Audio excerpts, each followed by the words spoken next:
This is all from the perspective of someone just cramming up on how this thing works. Before it arrives in January 2026, so please forgive any errors. Rode, thank you. This is a dream come true for home studio enthusiasts.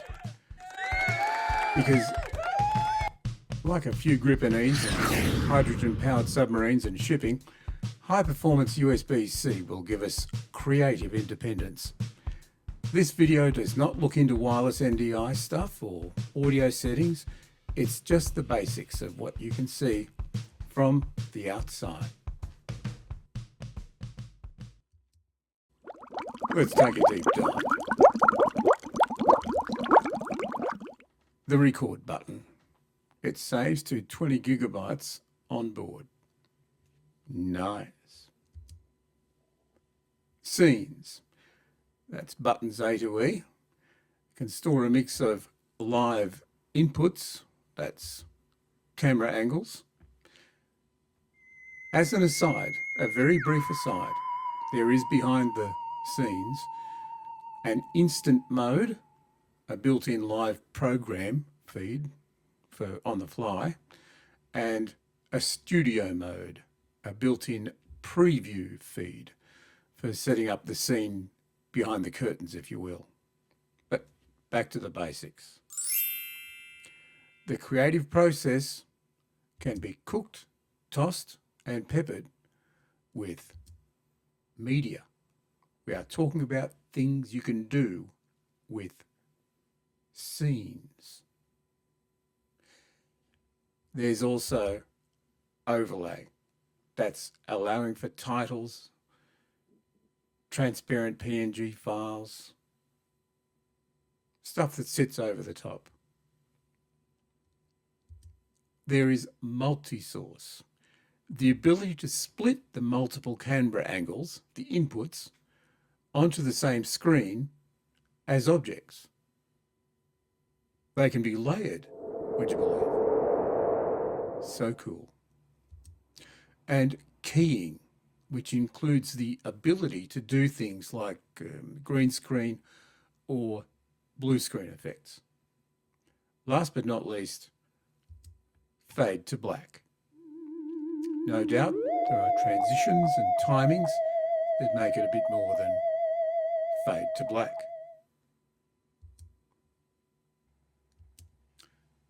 The primary encoder. It's a knob that can be turned. It's also a button. When you think of it as a knob, it's for navigating the touchscreen settings or increasing or decreasing stuff before hitting the button to save stuff, like an enter on a keyboard. Audio encoder.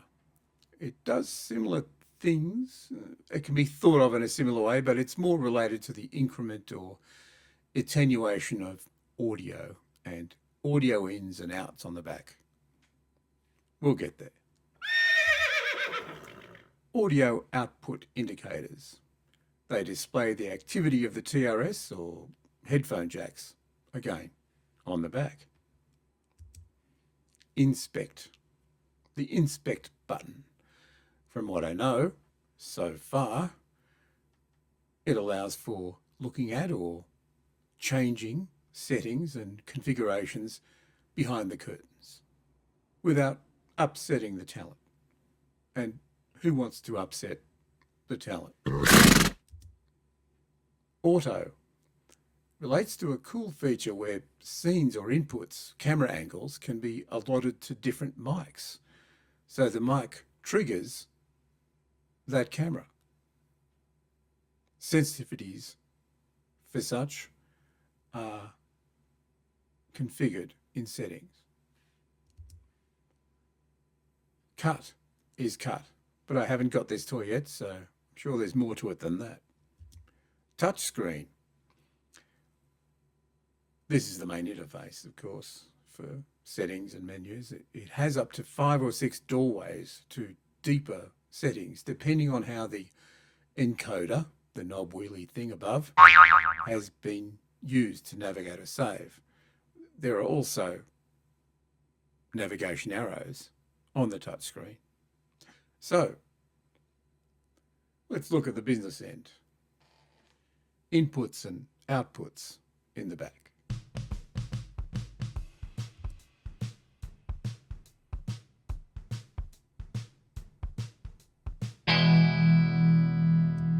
Combo in 1 and 2.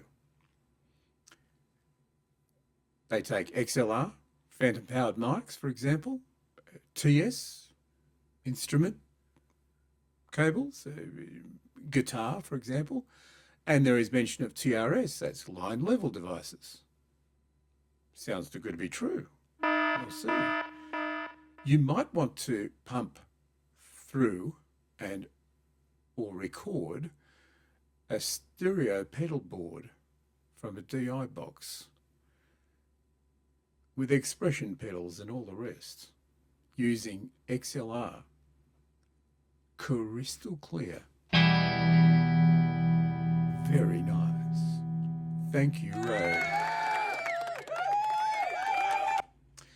TRS out. 1 and 2. The headphone jacks. Test them before pumping them out to speakers. Been there. Done that. HDMI 1, 2 and 3 are inputs for cameras. HDMI from computers, for example, and with El Cheapo adapters or more expensive ones for iPads and phones. So one could video the stuff with set and forget on multiple iPads or phones and sync it all up using the audio as a timestamp, saving all the multi-sourcing or crossing to different camera angles in post. HDMI A, that's the formal name for it. It's the HDMI out or HDMI through. It pumps out any of 4 visual feeds. As an aside, just 4 points. Firstly, a program feed. That's what is happening live based on one's live button pressing.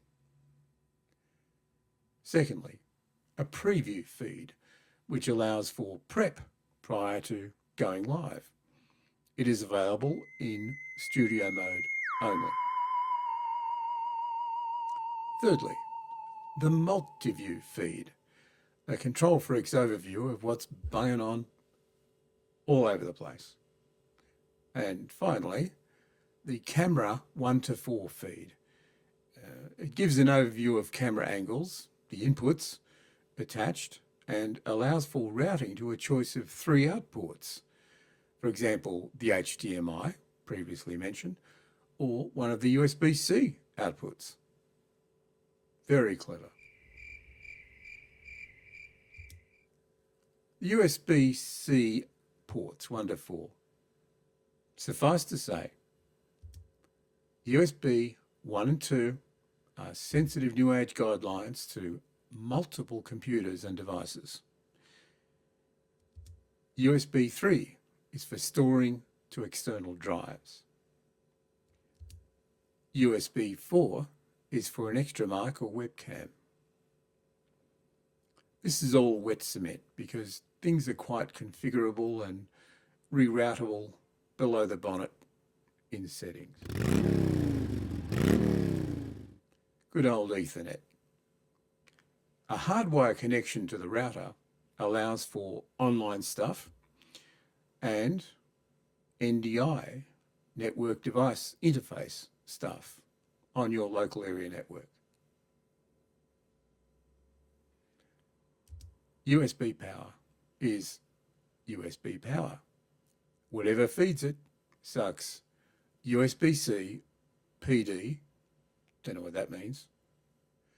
It's 45 watts, 20 volts, 2.25 amps. It comes with a black box power supply. Power on-off. Thank heavens. Dealing with RAM bubbles and setup with the Rode Streamer X, for example, is quite a handful without an on-off switch It's an excellent interface, but the audio is spot on, but the learning curve is pretty steep without an on-off switch. So that's a quick walk around the RODECaster Video S.